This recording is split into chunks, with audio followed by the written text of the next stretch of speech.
Bonjour, c'est Parménie. Me revoici pour une deuxième vidéo. Merci beaucoup pour l'accueil de la première vidéo. J'ai eu des commentaires vraiment super, vraiment très gentils. Il n'y en a pas eu beaucoup. Après, moi je comprends. C'est vrai que maintenant que je fais des vidéos, je me mets à commenter. Mais je le faisais pas avant. Je savais pas quoi dire.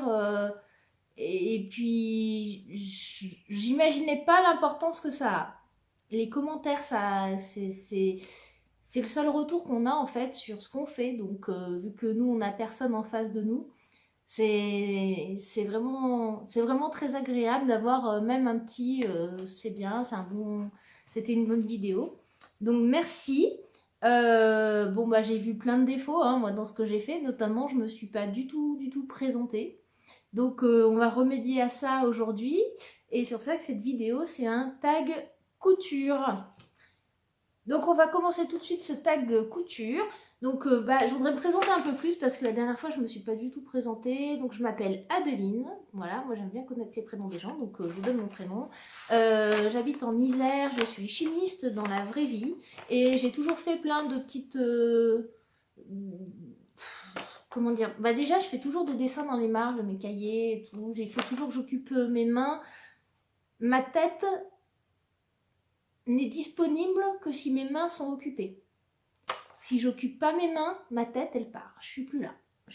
Si j'occupe mes mains, je peux focaliser, focaliser mon attention, voilà. Donc j'ai toujours fait des choses plus ou moins suivies, mais la première fois que j'ai commencé à faire quelque chose qui me plaisait vraiment, j'ai commencé par la pâte Fimo. Où je faisais un peu des perles et puis surtout j'avais fait des figurines pour des gâteaux de mariage. Bon, j'en ai pas fait non plus de façon très intensive, hein, mais c'était déjà quelque chose qui me plaisait. Et ensuite, je suis tombée dans la passion pour la mosaïque. Ça m'a duré bien 2-3 ans. Vraiment, j'aimais beaucoup ça, mais j'en faisais pas non plus tout le temps. Parce que c'est compliqué à mettre en place, c'est salissant, il faut de l'espace et tout ça. Et il faut un peu de temps. Mais j'aimais beaucoup ça. Et j'ai complètement abandonné la mosaïque depuis que j'ai découvert la couture. Vraiment, j'en fais plus. La mosaïque, j'avais fait même une salle de bain chez une copine. J'ai fait une petite table basse chez moi. Bon, c'est pas terrible, mais j'avais fait une plaque de porte pour chez des amis. Et c'est vrai que je n'en fais plus. J'ai vraiment abandonné ça alors que c'était vraiment une passion. Mais j'ai découvert une autre passion qui fait moins mal aux doigts, même quand on se plante des aiguilles. Donc, comment j'ai commencé? Et bien, donc j'ai toujours aimé, et en fait, j'ai toujours aussi été à la recherche d'une passion, dans le sens où j'aimais pas le sport. Alors, j'ai fait du théâtre pendant longtemps, qui avait été une passion quand j'étais ado, où je faisais beaucoup de théâtre. Ça me passionnait, mais ce qui me passionnait, c'était de jouer. J'aimais beaucoup jouer, mais pas spécialement aller voir les gens au théâtre, donc j'étais pas spécialement dans la passion vraiment. Le monde du théâtre ne me passionnait pas, ce qui me plaisait juste c'était de jouer, mais je m'intéressais même pas spécialement ni aux techniques, ni juste de jouer, juste de faire. Mais donc c'était pas vraiment une passion, c'était juste un goût pour le théâtre. Et la couture, ça faisait un moment que ça m'intéressait, je m'étais renseignée pour des cours de couture, et en fait c'était cher, et donc je me suis pas mis là-dedans. Et surtout la couture, ça me paraissait très compliqué, c'était quelque chose qu'on ne pouvait pas apprendre tout seul, ça me serait pas mis à l'idée de m'acheter une machine à coudre et de me dire je me lance, c'était impossible. Ça me paraissait pas accessible tout seul. On ne pouvait pas être autodidacte de la couture pour moi. Et j'avais demandé un peu plusieurs fois à ma belle-mère de m'expliquer, puis on ne sait pas qu'elle voulait pas, mais on n'avait pas pris le temps de me montrer comment servait la machine à coudre. Ma maman, je lui avais demandé, mais ma maman, elle n'est pas pédagogue, elle n'aime pas apprendre aux autres, voilà, c'est pas son truc. Donc j'ai pas assisté. Une fois, elle m'avait montré comment enfiler la machine, mais en fait, j'avais rien compris parce que voilà, j'avais bien vu qu'elle n'aimait pas ça, quoi, expliquer. Donc c'est pas grave, hein, maman, si jamais un jour tu regardes, ça a été comme ça, c'est pas grave, hein, je t'en veux pas. Moi j'aime bien, je sais pas si je suis très douée, mais bon, voilà, il y en a qui aiment pas expliquer, c'est comme ça. Déjà qu'on n'a jamais réussi à faire les devoirs ensemble, donc apprendre la couture, je pense que ça aurait pas été trop possible. Et J'ai une copine qui s'est mariée en 2012. Elle nous a annoncé son mariage en 2010 ou en 2011, je sais plus, mais bien en avance, où elle nous a invités à un mariage médiéval. Donc le thème médiéval, il fallait s'habiller de façon médiévale. Donc là, moi j'ai dit, bon ben, hop, j'ai... non mais je crois que ma deuxième était bébé, donc ça devait être en 2010. Et donc j'ai 2 ans pour apprendre la couture, quoi. Et donc quand Wendy avait...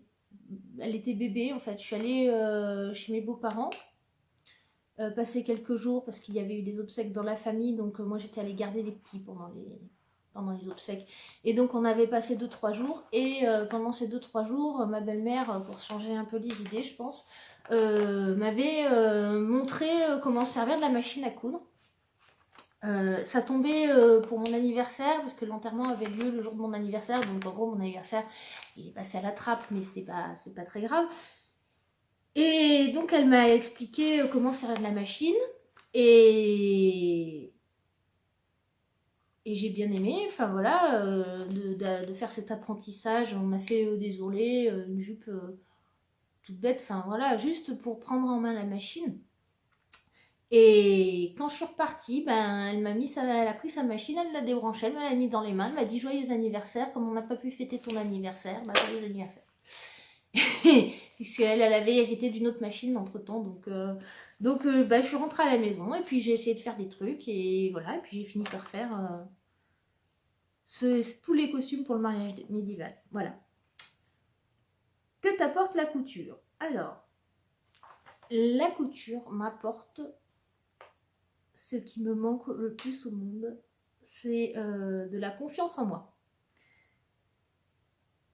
Je doute tout le temps de ce que je fais, et c'est de pire en pire, hein, ça commence même à jouer vraiment sur ma santé, le manque de confiance en moi. Ça s'améliore pas du tout avec le temps. Et je doute tout le temps, et du coup je fais pas les choses pour peur de les faire mal. Et ben en couture c'est pas le cas du tout. J'ai confiance en moi, et surtout j'ai pas peur de me tromper, parce que je me dis que si je me... En fait je me rends compte que depuis tout à l'heure je suis en train de faire claquer mon stylo, et que ça doit être super chiant pour vous. Donc je vais poser mon stylo parce que je n'en ai pas besoin, je n'écris pas. Voilà. Donc j'en étais où? Donc j'ai pas peur, j'essaye, ben, je me loupe, c'est pas grave, c'est que du tissu, c'est sur un budget loisir. Quand on va sauter en parachute, quand on fait de la guitare, mon mari fait de la musique, quand on s'achète un instrument, quand on loue des salles, on n'attend pas un retour sur investissement. Donc moi le tissu, si derrière je le porte pas, je couds pas pour faire des économies sur mes vêtements. Je couds parce que ça me fait plaisir de coudre. Donc ça me fait aussi plaisir de porter ce que je couds. Mais c'est pour coudre. Donc si je me plante, ben, j'ai juste perdu du tissu. Après, ben, je fais attention de pas bousiller du tissu cher ou qui me plaît particulièrement. Des fois, c'est pas une question de prix, mais des fois, le tissu juste il me plaît particulièrement, donc j'ai pas envie de l'abîmer. J'ai pas peur. J'y vais, je fonce, je me trompe, c'est pas grave, j'ai appris quelque chose, et voilà. Et c'est ce que j'aime dans la couture, c'est de pas douter, enfin, c'est vraiment mon havre de paix par rapport à ça.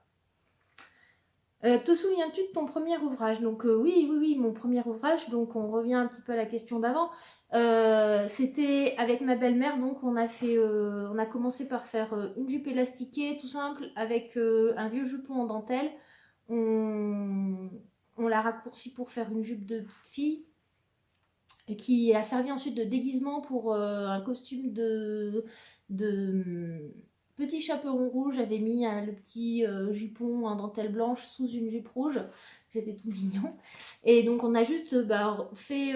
elle m'a appris à faire la couture sur le côté. Le bas, il n'y avait pas d'ourlet parce qu'il y avait déjà la dentelle en bas. Et donc couture sur le côté. Ensuite la coulisse, passer l'élastique... voilà, on a fait ça, et ensuite on a fait sur un... Je voulais faire un couvre-lit pour un lit dans la chambre de ma petite, le lit dans lequel je l'allaitais. Et on a fait, en fait, elle avait cousu déjà le tour de lit, et en fait moi j'ai fait l'ourlet, le double repli pendant du coup 2 mètres de long x 2, 4 mètres plus les deux côtés, 5 mètres et demi quoi. Ouais, quasiment 6 mètres d'ourlet double rentrée. Pour coudre droit ça va bien, et puis bon, si jamais t'es un peu tendu c'est pas grave. Donc voilà, j'avais fait ce couvre-lit. Et donc ça c'était chez ma belle-mère. Et puis ensuite, en rentrant, je me suis entraînée, j'ai fait des sacs à tarte. C'est les premiers ouvrages que j'ai fait toute seule, les premières réalisations. Et ensuite j'ai fait beaucoup de reconstructing clothes. C'est-à-dire que je reprenais des vieux vêtements et puis je les modifiais. Donc la plupart j'ai tout jeté maintenant, mais au début j'étais contente de faire ça, je les portais, voilà, ça me faisait plaisir. Après, je suis pas quelqu'un, j'apporte pas beaucoup d'importance aux vêtements que je porte, c'est-à-dire que je suis capable de porter des fringues moyennement jolies. Donc voilà, je les portais, les gens me disaient ah tu les as fait toi-même. Bah ouais, mais moi je suis contente. je J'allais dire, je suis pas prise de tête. Alors si, il y a des choses, je peux vraiment beaucoup me prendre la tête, mais là-dessus, je me prends pas trop la tête. Et ensuite, j'ai fait les costumes médiévaux, c'est mes premiers vrais ouvrages. Et là-dessus, j'ai envie de dire que, pour le coup, j'ai pas douté, quoi. J'ai fait sans patron, j'y suis allée comme ça, et c'était, franchement, les finitions sont pas terribles, mais par contre, le fit, enfin, c'était bien pour voir que je suis partie sans patron, que j'ai coupé dans le vif, surtout la robe pour moi, l'emmanchure. Bon, en finition, j'ai fait un biais dans le droit fil que j'ai mis à l'arrache autour. Bon, c'était médiéval, on va dire que médiéval, ça veut dire que c'est pas forcément parfait au niveau des finitions. Mais pour mon mari, j'ai fini avec de la colle à tissu pour les appliquer, parce que ça me saoulait de faire les appliquer, mais j'ai fini le matin même pour l'après-midi. Bah oui, forcément, hein, t'as 2 ans pour faire un truc, mais tu finis quand même le matin même, hein, ça c'est sûr. et surtout pour mes filles, je suis vraiment allée comme ça, sans patron, et au jour d'aujourd'hui, je sais pas si je pourrais me lancer comme ça. Et je pense que j'aurais trop le souci du détail quand même, que l'emmanchure soit jolie et tout. Mais là, pour le coup, je m'étais lancée comme ça, et c'était pas mal du tout. Enfin, moi, je trouve. Donc, je vous mets une photo là.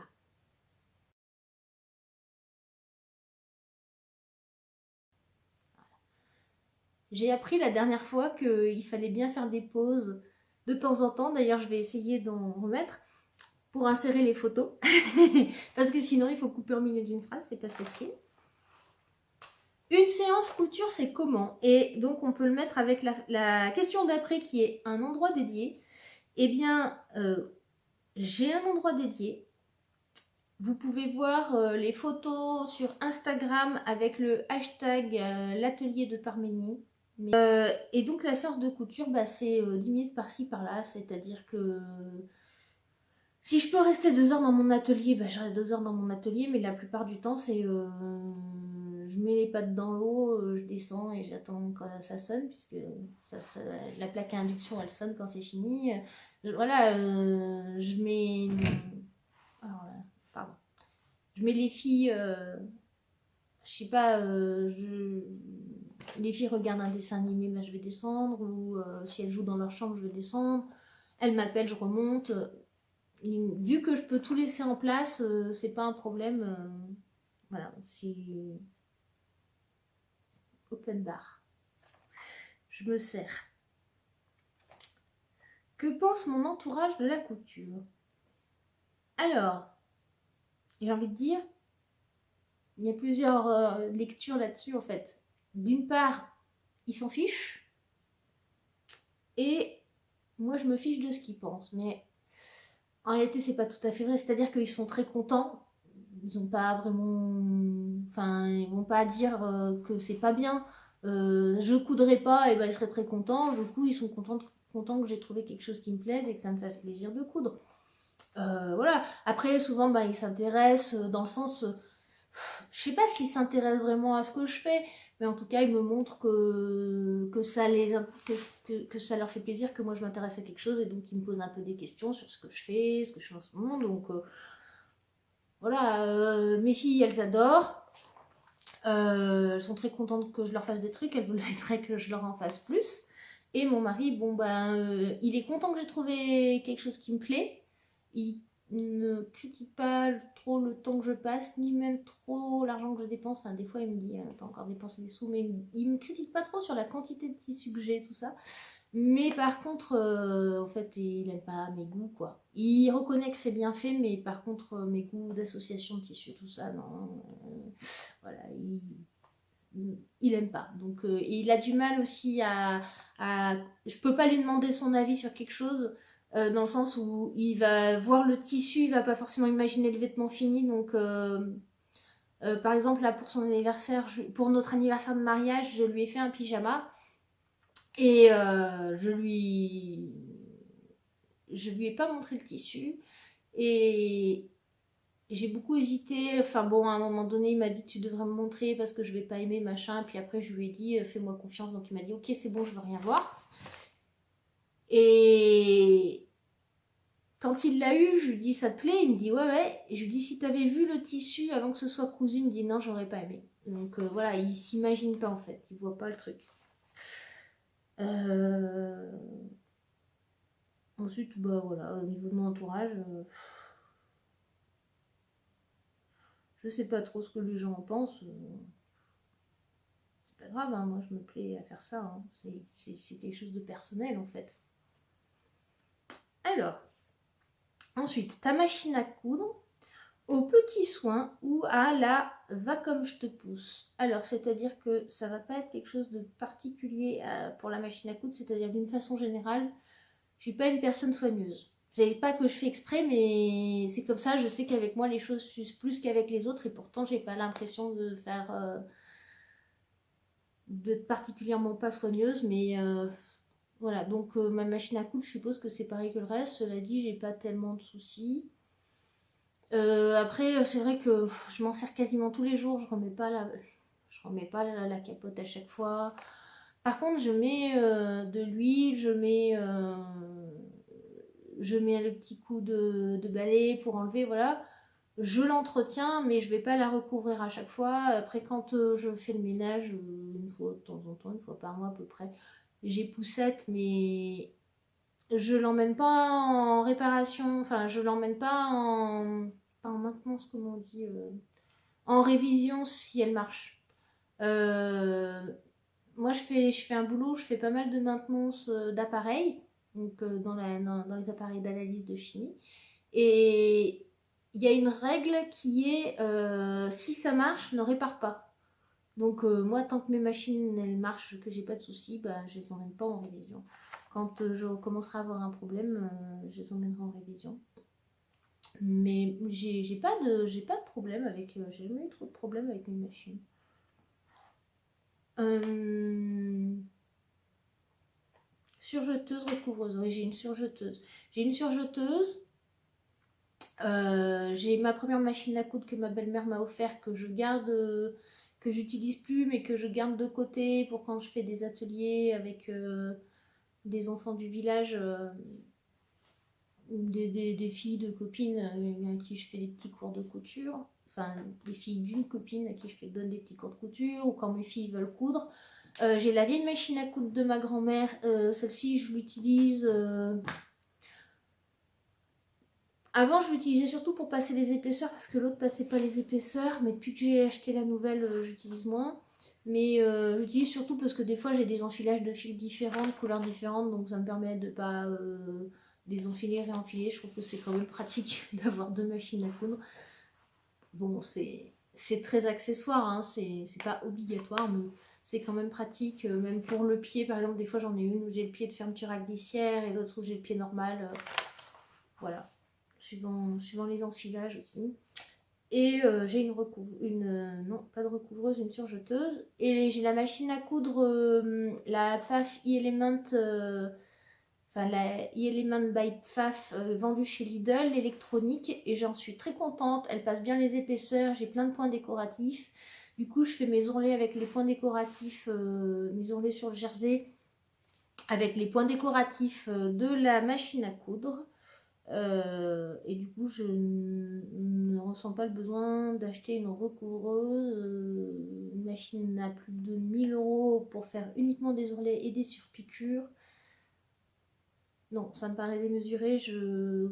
je m'en servirai pas assez. Puis honnêtement, même si je m'en servais, je préfère m'en passer que de dépenser autant d'argent et partir en vacances.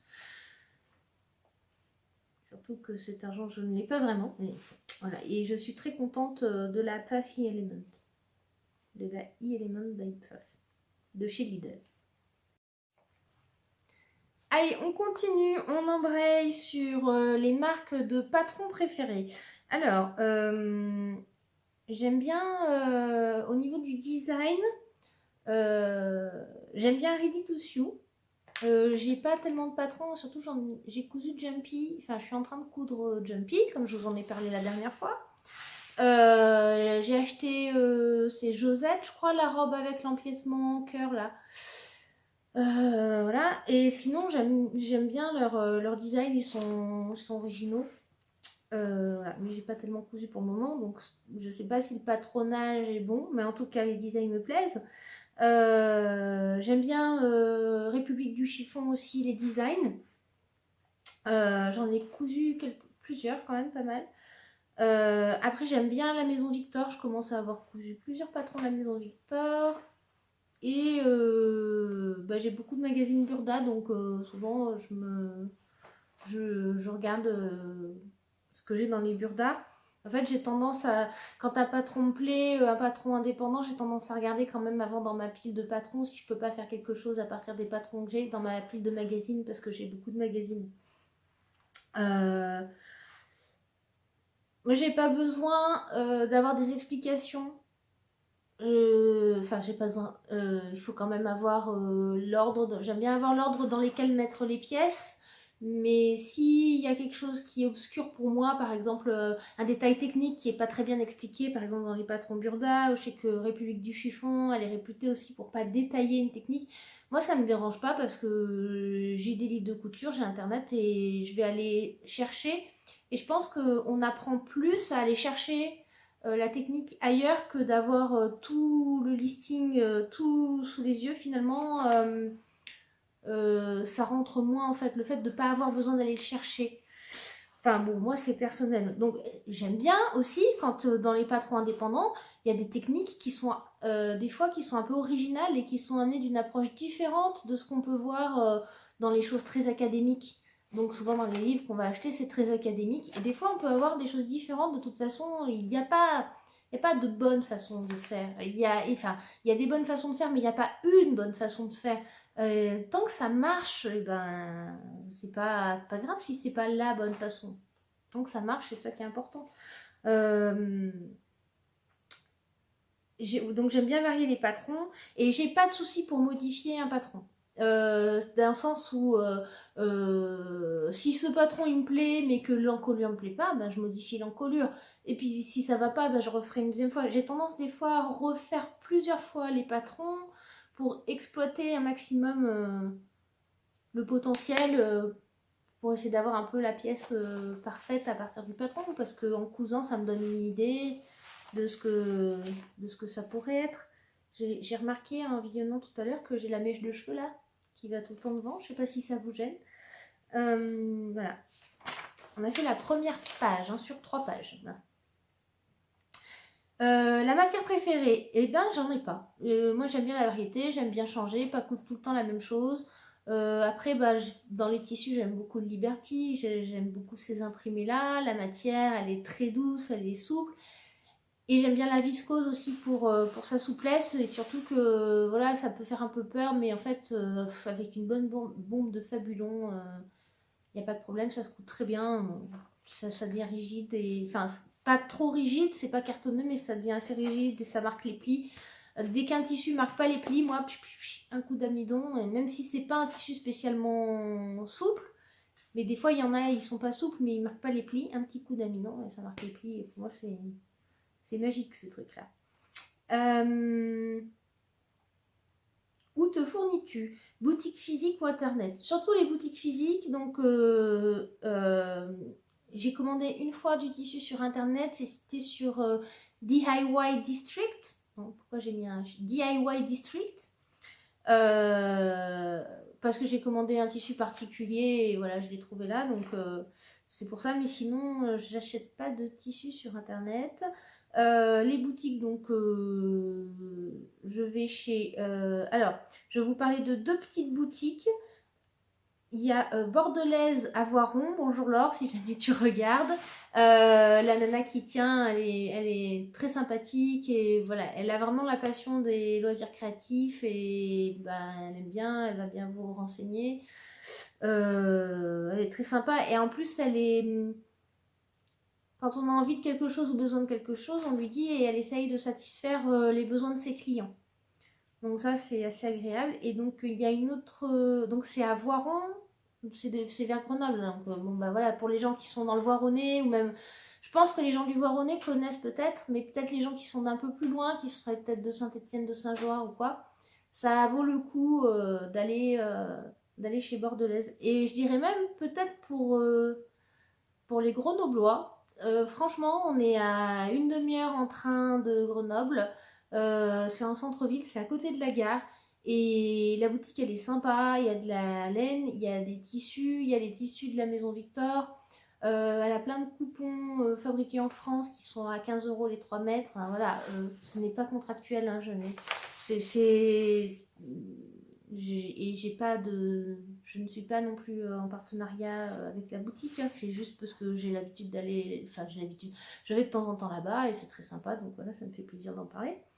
Il y a vraiment de tout, en fait. Il y a des tissus à la mode, plutôt pas bon marché, et puis maintenant, elle arrive à faire une offre un peu bon marché, et ça, c'est assez sympa, quoi, c'est assez agréable.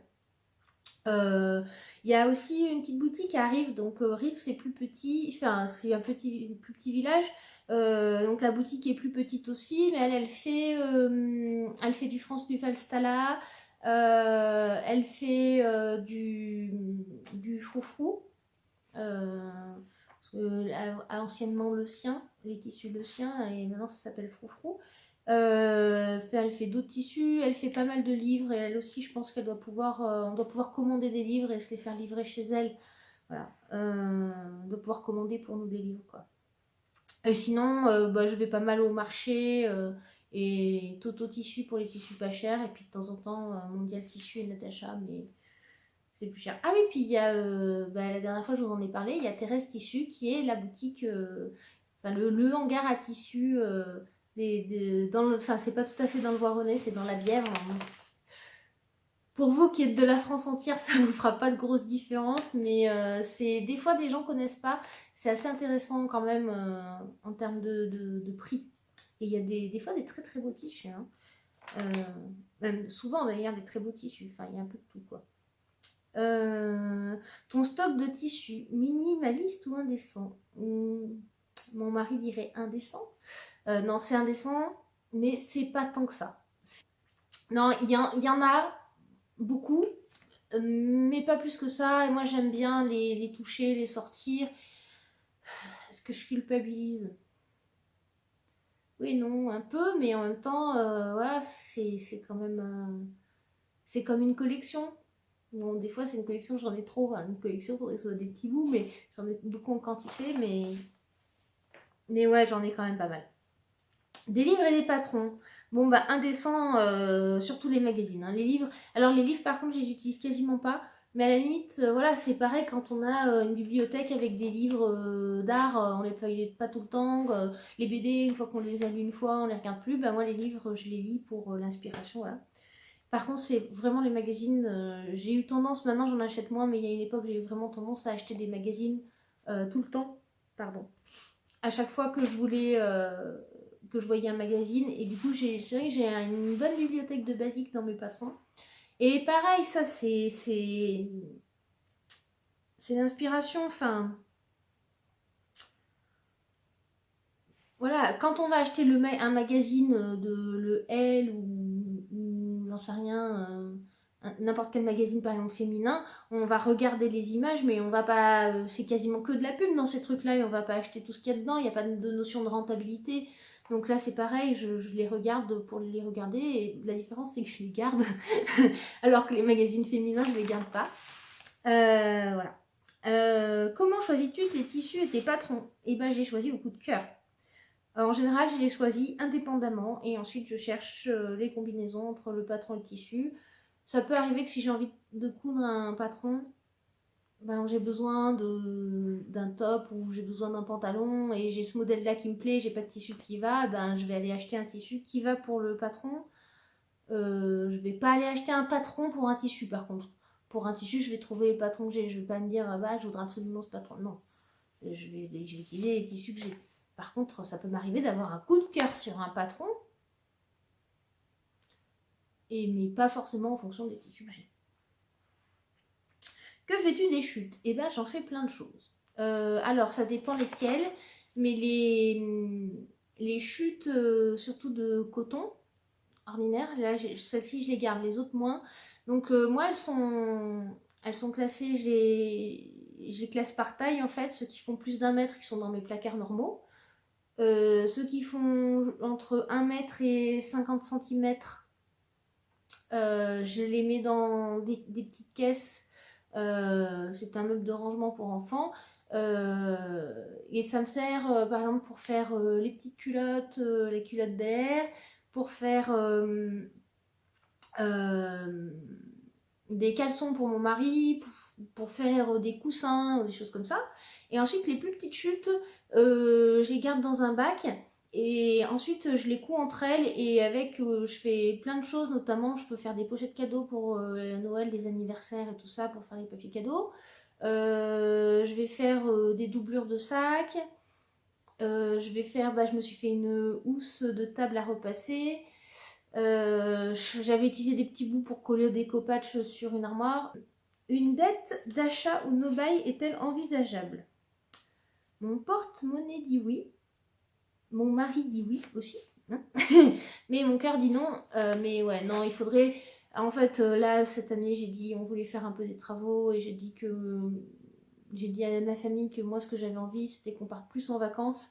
Et donc, que le budget, mettre moins de budget dans la maison, qu'on fasse pas les travaux qu'on envisageait, mais qu'on parte en vacances. Donc, c'est pas pour dépenser du tissu, mais j'ai beaucoup de mal à résister. En fait, il faudrait que j'aille pas dans les magasins de tissu, mais je peux pas m'en empêcher. Voilà, je pense que vous comprenez tout ce que je vis. Voilà.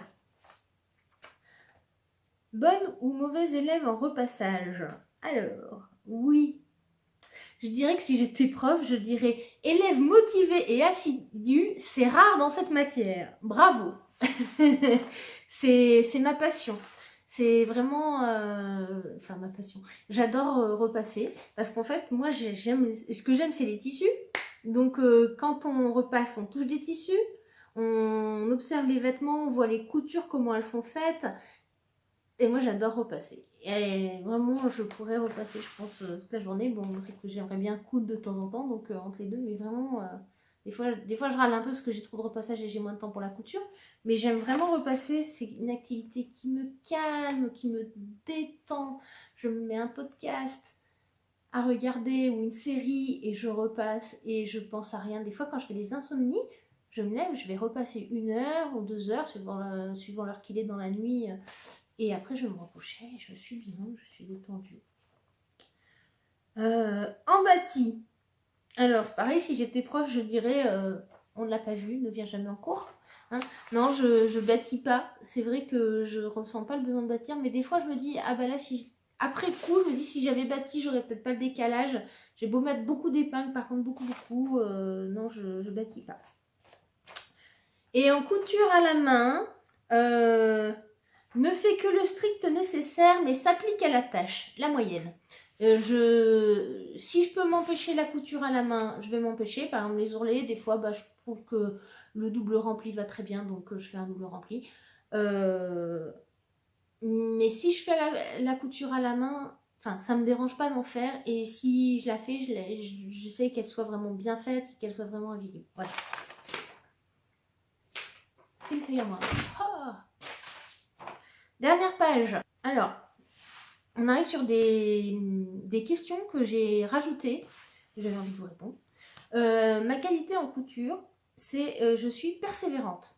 C'est-à-dire que je vais pas lâcher un vêtement tant que je l'aurai pas fini.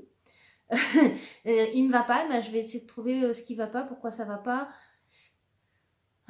Par exemple, mon jumpy, il était trop petit, bah, j'ai coupé, j'ai rajouté une bande. Je trouve toujours un moyen de m'en sortir. Et dans le pire des cas, je vais en faire autre chose avec le tissu, mais je vais pas jeter le truc comme ça. Et c'est rare quand même que je fasse autre chose, que je finisse sur un autre projet. Non, en général, je me débrouille toujours pour retomber sur mes pattes. Hein. Non, je suis assez persévérante. Ma faiblesse en couture, c'est que je n'aime pas recopier les patrons.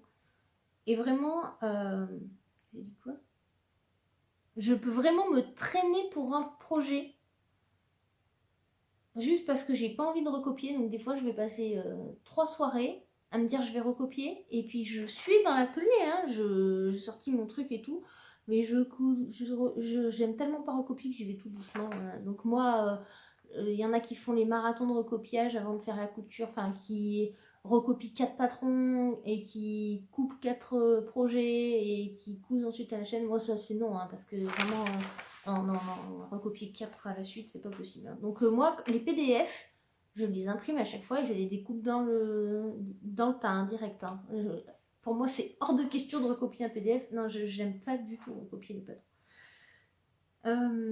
Et mon autre faiblesse, c'est que je suis lente. Mais de toute façon, en général, je suis lente. Je suis lente dans tout ce que je fais. Je suis pas, voilà, je suis pas une rapide. Donc, mais bon, c'est pas grave. Ça me dérange pas plus que ça. Ensuite, les doigts dans le nez.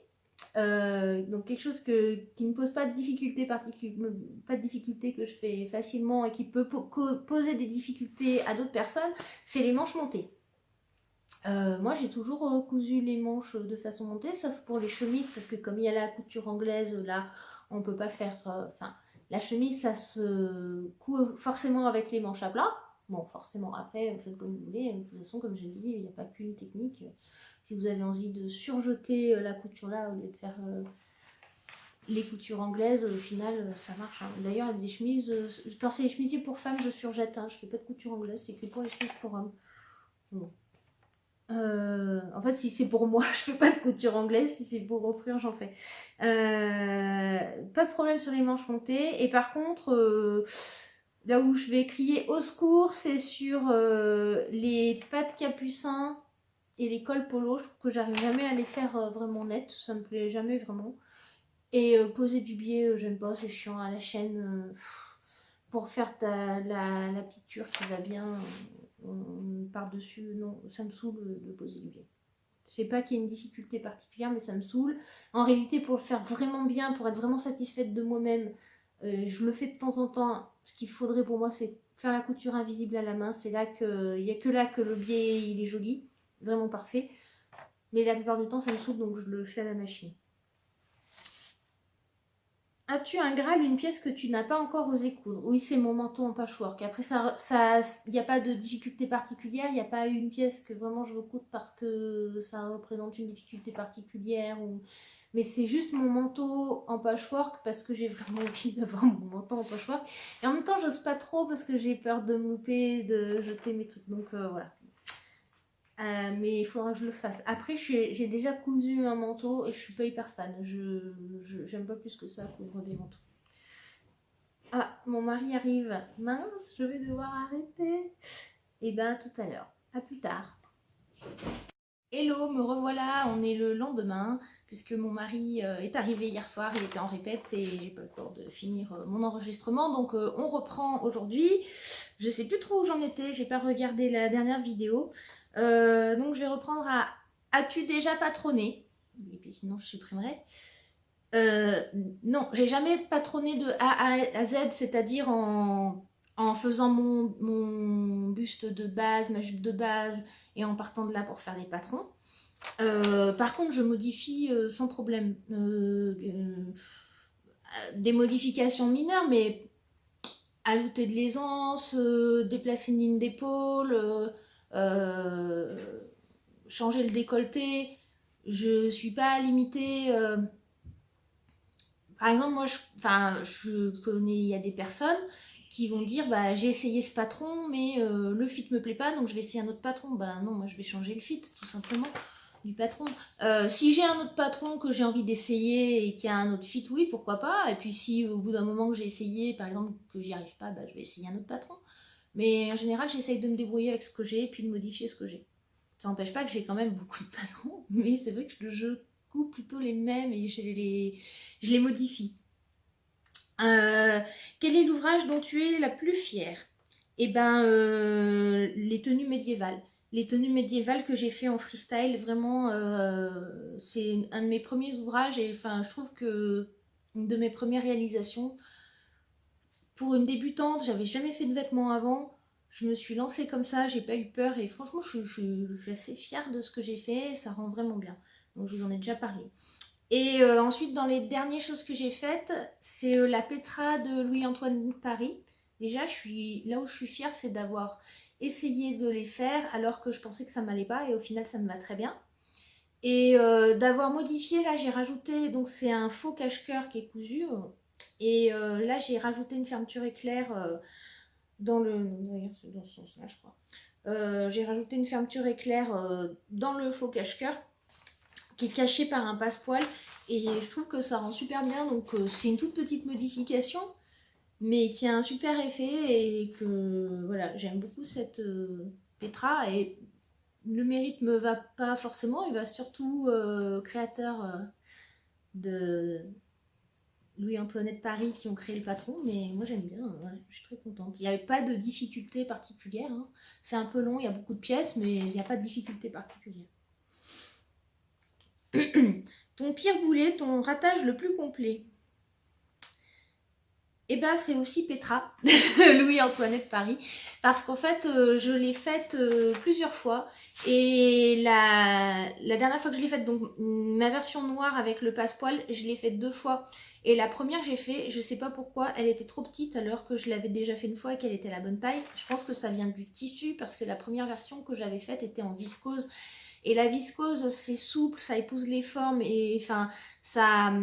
Le tissu il se déforme un peu, il n'est pas extensible mais il se déforme alors qu'ensuite je l'ai fait avec du Cupro, enfin c'était pas marqué mais il me semble que ça doit être du Cupro et il était très rigide, du coup ça n'a pas fait pareil. Et du coup après ma deuxième version que je porte, ma deuxième version noire que je porte, j'ai fait avec un tissu plus cheap et j'ai beaucoup trop élargi donc elle est un peu moins bien mais bon voilà. Sinon en fait, j'ai eu du mal à trouver parce que je fais pas tellement attention aux ratages, je les oublie.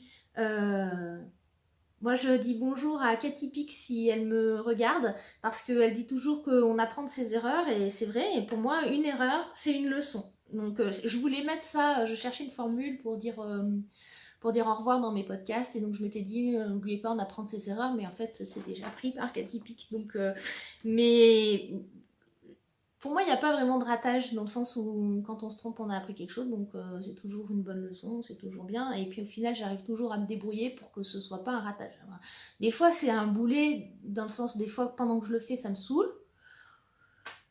Mais au final, une fois que c'est fini, c'est un peu comme un accouchement. On a beau en avoir chié pour donner naissance à nos gosses. Une fois qu'ils sont nés, ben, on a oublié tout ça et au final, c'est que du bonheur. Voilà, c'est pareil. Faire et défaire, c'est toujours avancer. Ça, c'est bon, c'est pas une phrase d'elle, mais Anniva dit pas mal ça dans ses podcasts. Et bah, c'est vrai, hein, se tromper, c'est progresser. Faire et défaire, c'est toujours avancer. Voilà. C'est un peu mon mojo en couture. Non, pas mon mojo, comment on dit mon gimmick en couture. Malheureusement, j'aimerais bien appliquer ça à plus de choses dans la vie, mais j'y arrive pas trop. Voilà. Quelle est la pièce que tu coules plus? Je pense que ce que je me coule plus, c'est des hauts, des tops. J'ai pas fait de bilan là-dessus. Il va y avoir je vais faire un bilan du Mi-Made Mars à la fin du mois de mars, hein, quand j'aurai fini. Quand le mois de mars sera fini, je ferai un bilan et donc je regarderai ce que j'ai le plus comme pièce cousue. Mais ce que j'ai cousu le plus, si on parle de un patron, c'est à Rome, j'en ai fait 4. J'en ai fait 3 versions tuniques, une version robe. Enfin, un sweat, 2 tuniques, une robe. Ils étaient tous destinés à être des robes, mais il y en a, je vous expliquerai pourquoi j'essaierai de faire ça aussi. C'est dans les projets de faire un podcast une vidéo spéciale pour Aaron. Couds-tu pour toi ou pour les autres? Et bien pour les deux, enfin les deux mon capitaine. Malheureusement je couds trop pour les autres, je suis trop généreuse. J'adore coudre pour les autres, mais c'est vrai que des fois j'aimerais coudre aussi pour moi. Voilà, on a toujours comme tout le monde, on n'a pas assez de temps pour tout faire. J'aime beaucoup faire des cadeaux sans raison aux gens. Ça me fait plaisir, les gens ils disent bah j'aimerais ça. Enfin, ils me disent pas. Ou alors c'est qu'ils me manipulent bien mentalement. Non, mais quand quelqu'un me dit ça c'est sympa, ou ben voilà, j'essaye de leur faire plaisir, ça me fait plaisir de faire plaisir. Et puis même si je me fais manipuler, c'est pas grave, je pense pas. Bon. Fais-tu encore les magasins pour acheter ou juste pour rattraper les idées? Eh ben j'ai envie de dire juste pour acheter des tissus. En fait, au début j'y allais surtout pour rattraper des idées, puis au final les idées je les prends surtout dans les magazines de couture, sur internet, Instagram. Mais puis en fait c'est dans les magasins de tissus que ça me donne des idées en voyant les tissus, mais je vais dans les magasins mais ça me déprime, je ressors, il n'y a pas ma taille, je peux même pas essayer. Avant de prendre beaucoup de poids, j'allais dans les magasins pour essayer avant de coudre, pour essayer les formes qui m'allaient. Mais maintenant, je le fais pas, il n'y a pas ma taille. Donc voilà, ça me saoule. Ça me déprime d'aller dans les magasins. Par contre, j'aime toujours autant faire les vitrines de nuit, j'adore ça. Quand on passe de la nuit en ville, et ben m'arrêter devant les vitrines pour regarder quand les magasins sont fermés, je sais pas pourquoi, j'aime bien, ça m'attire plus l'œil que quand c'est la journée en fait. Tu couds tous les jours et ou pour les grandes occasions? Bah surtout pour tous les jours. J'ai pas tellement de grandes occasions pour lesquelles coudre, mais s'il y en a, je vais coudre, ça me fait plaisir. Et surtout, je couds bien des déguisements pour les carnavals ou quand on fait des soirées déguisées, des soirées à thème, voilà. Mais j'aime pas tellement, je fais, hein, j'aime pas tellement coudre avec une deadline. Je suis pas super fan. Ah, pour les coudre pour les autres, en fait, je fais beaucoup de cadeaux de Noël. Tous mes cadeaux de Noël, je les fais moi-même aussi. En fait, à chaque fois que je dois faire un cadeau à quelqu'un, je le fais moi-même. Et là aussi, souvent, il y a des deadlines et en fait, ça me stresse un peu. Donc, du coup, il n'y a plus trop la notion de plaisir, il y a plus peu la notion d'obligation. Je m'arrête. Hop. Voilà.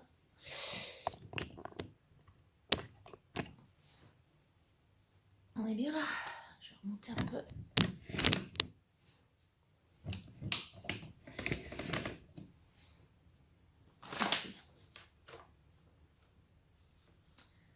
Un gadget dont tu ne te passerais plus, bah moi c'est le savon. J'utilise le savon pour marquer sur le noir et non, je m'en passerai pas. C'est indispensable. Après, d'autres comme gadget, non, j'ai pas d'idée là-dessus. Donc j'ai rajouté des questions. Est-ce que j'ai un blog? Non, parce que j'ai essayé et c'est la raison pour laquelle je fais les vidéos, c'est que le blog ça prend, déjà j'aime pas faire des photos, le blog ça prend beaucoup de temps de rédaction, finalement je mettais quasiment 2 ans de rédaction et de mise en page pour faire un article, là où je vais mettre pour faire un podcast d'une demi-heure, même de 1 heure, je vais filmer 1 heure, je vais mettre 1 heure de montage à peu près, et ce que j'ai vu à peu près la dernière fois en insérant des photos pour présenter plusieurs projets. Donc pour moi c'est vraiment un gain de temps de faire des vidéos. Et en plus je suis plus à l'aise à l'oral, j'aime parler, je trouve que c'est plus vivant que faire... sur un blog j'ai toujours du mal à doser la façon dont j'écris. Bon voilà. D'autres loisirs créatifs. Alors oui, je fais un peu de tricot, pas mal de crochet, enfin un peu plus de crochet que de tricot, mais quand même ça reste surtout la couture. Et dernièrement, l'année dernière, j'ai pris les cours de smock avec Karen Sauger de Smock Addict, Liberty Addict, qui a écrit le livre Passion Smock. Et donc je me mets un peu à faire des smocks et j'aime bien, ça m'amuse, c'est très sympa. Et de la broderie. Et du coup, après, je me suis mis à faire de la broderie par rapport à une broderie qui avait été commencée par ma grand-mère. Moi, je crois qu'elle aimait pas spécialement ça, donc elle n'avait pas fini. Et du coup, moi, j'ai fini la broderie et j'ai découvert ça, comme c'est à la mode, voilà. puis on arrive à trouver des tutos, des choses comme ça, et je m'amuse bien, c'est sympa. Après, c'est pas une passion, mais c'est amusant, c'est un loisir. Pour finir, une anecdote couturesque ou plusieurs. Oui, alors, la dernière qui m'est arrivée, c'est pas vraiment une anecdote, mais c'était la première fois qu'on me faisait cette remarque-là, que j'ai trouvé très incongrue. Et c'était... J'ai pas réussi à savoir si c'était une blague ou pas, mais je crois qu'en fait c'était sérieux. On m'a dit qu'en fait je détruisais des emplois à faire mes vêtements, je détruisais les emplois de ceux qui font leurs vêtements. Et donc c'était à la salle cafette au boulot pendant qu'on prenait le café. Donc il y a quelqu'un qui dit oui bah de toute façon c'est tout fabriqué en Chine. Oui bah tu piques le boulot des petits Chinois. Donc voilà, je pique le boulot des petits Chinois. Je suis assez je suis sans voix par rapport à cette remarque, mais voilà. Voilà.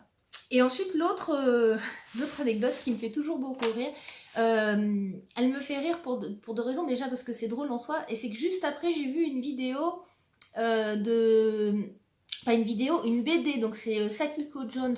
Je pense que vous connaissez... Enfin, si vous connaissez pas le blog de Sakiko Jones, je vais trouver le lien là et vous allez voir. Elle fait sur Thread and Needle des BD, les BD de Wonder Needle, qui est donc super couturière quoi. Une super héroïne dans un monde de super héros et qui son super pouvoir c'est la couture. Et en fait, il y a une BD où il faudrait que je vous trouve le lien directement de la page et que je vous le mette dessous, où elle elle rencontre un nouveau super-héros et elle mate son entrejambe. Et elle est scotchée sur son entrejambe et donc le gars il fait mais qu'est-ce qu'elle fait? Et un autre super-héros qui dit non mais t'inquiète, elle est juste en train d'analyser les finitions de ta braguette.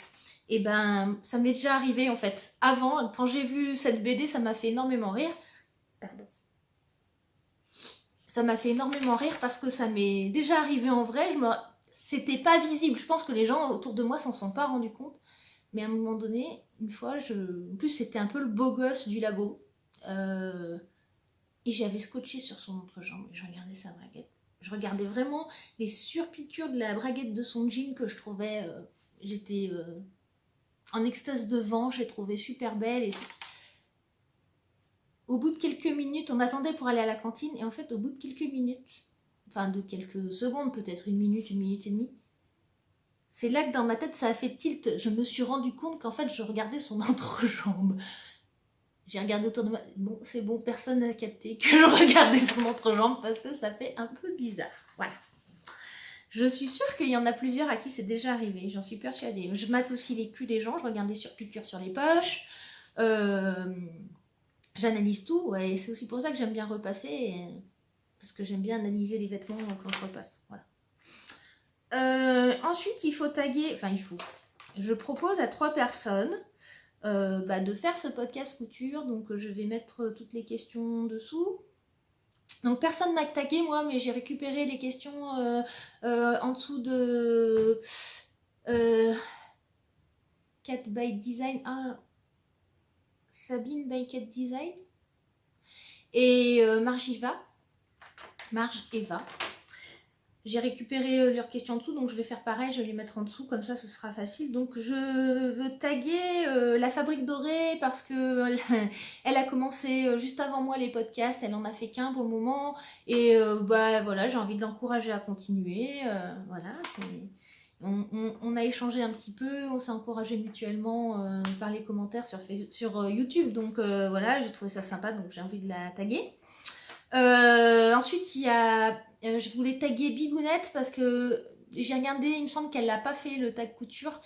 Et Bibounette, les laines de Bibounette, qui a commencé les vidéos en faisant des tutos de teinture.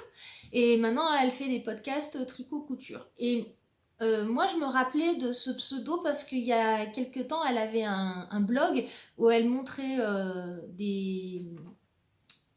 ses coutures en fait, tout ce qu'elle faisait en couture, mais j'étais pas sûre que ce soit elle parce que elle ne mettait jamais de photos de sa tête. Et je lui ai demandé, et oui, c'était bien elle. Et je me rappelle qu'à l'époque, j'aimais beaucoup son blog, ce qu'elle faisait comme couture, son style me plaisait. Donc, du coup, voilà, comme c'est une des personnes que je suis depuis un petit moment, j'avais envie de taguer Bibounette. Et en dernier, bah, j'aimerais taguer le fil à coudre d'Anna parce que j'ai des... la raison principale, bon déjà j'aime bien ces podcasts, ils sont très carrés, très rangés, c'est pas comme moi, ça part pas dans tous les sens. Moi je pense elle doit avoir l'impression que ça part dans tous les sens, mais je te rassure, Anaïg, sont très carrés tes podcasts. Et donc comme elle fait couture et tricot, en ce moment je pense qu'au niveau des vidéos elle est quand même plus sur le tricot, mais comme elle fait quand même beaucoup de couture, j'aimerais bien la taguer sur la couture. Si voilà, vous avez pas, il n'y a pas d'obligation, de toute façon, hein, personne ne va vous obliger de rien, donc vous le faites si vous avez envie de le faire. Et la raison principale pour laquelle je tag le fil à coudre d'Anna, c'est que j'ai une amie de Voiron du groupe de couturières, coucou Anne-Laure, qui est fan des podcasts du fil à coudre d'Anna. C'est celui qu'elle préfère dans les podcasts. Elle en regarde pas énormément. Elle s'y est mise dernièrement parce que je lui en parle beaucoup des podcasts et que depuis que je m'y suis mis, elle regarde encore plus. Donc voilà, c'est pour elle que je tag le fil à coudre d'Anna. Voilà. Et ben c'est tout fini. Je voudrais rajouter quelque chose, c'est que souvent, ce qui me fait avancer dans la couture, ce qui me donne de la motivation, quand on manque d'idées, en fait, c'est plus il y a de contraintes et plus finalement ça va me donner des idées. Des fois, il y a trop de choix, on ne sait pas quoi faire. Et finalement, quand il y a une contrainte parce que, par exemple, on n'a pas assez de métrage, et ben on va aller plus loin dans la création que ce qu'on aurait été si on avait... des fois, on va coudre juste, on prend un tissu, un patron, le bon métrage du tissu, le tissu qui est indiqué dedans, et puis ça va rouler, mais finalement, niveau créativité, il n'y a pas. Donc, ce qui est important, il n'y a pas de créativité, c'est juste de la réalisation. Moi, ce que j'aime bien, c'est quand il y a des contraintes dans la réalisation. Donc voilà, la créativité, ça naît souvent des contraintes. Donc n'ayez pas peur de franchir des obstacles, c'est là que vous allez être plus créatif. Voilà, n'ayez pas peur ni de faire des erreurs, ni de franchir des obstacles. Voilà. En couture, dans la vie, on essaye, hein, mais j'essaye d'appliquer ça, mais ça marche pas. Mais peut-être qu'à force de l'appliquer en couture, ça va venir. Je vous embrasse. Au revoir.